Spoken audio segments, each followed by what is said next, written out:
Hey everybody, Sam Kavaris in the Nimnicht Buick GMC Sports Update.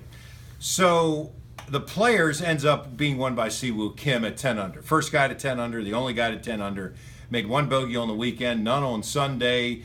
Got up and down 10 different times, and it was pretty boring. I mean, really. And the reason it was boring is because the golf course was the winner. And yes, they identified the guy who was best through his bag, and I always think that that's the best thing about the Players. He putted well, he chipped well, he was accurate, he drove the ball long, he was able to scramble when he needed to. But if you want Ricky Fowler to go birdie, eagle, birdie, birdie to win the thing, that's not going to happen the way the golf course is now set up.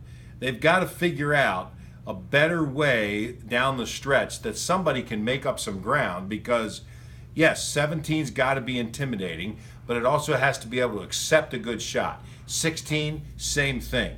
The shot that Fowler hit in 2015 on 16 doesn't end up anywhere near the hole if it was played that way this past Sunday. So the 12th hole's terrible. They know that. Everybody knows it. They got to fix that, and they will, because their motto is, if it takes money, we've got it.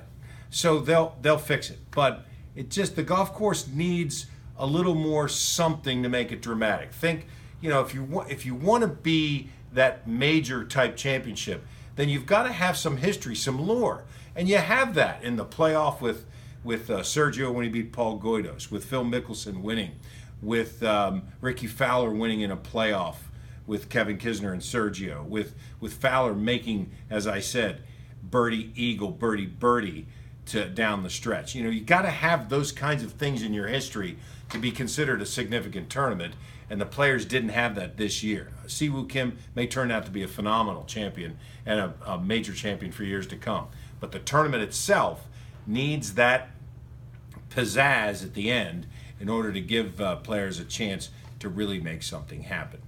Also, by the way, the Jaguars announced their dates. The OTAs are coming up the 23rd. The minicamp, which is the first time the veterans have to be there, is coming up in mid-June, and then they report at the end of July.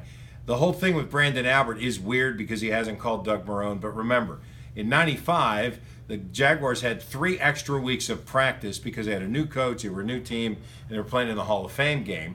So they went to camp like July 7th, honest, up in Stevens Point. Loggeman, Davey, and Pritchett didn't show up until 15 days before the first preseason game. Coughlin was unbelievably mad, but there wasn't anything he could do about it. And by the way, they showed up in shape. They played well for the time that they were here with the Jaguars. So maybe that's Branden Albert's thing. Maybe he'll be here for the minicamp, but so far it is weird that he hasn't talked with Doug Marrone. I'm Sam Kavaris, and that's the Nimnicht Buick GMC Sports Update.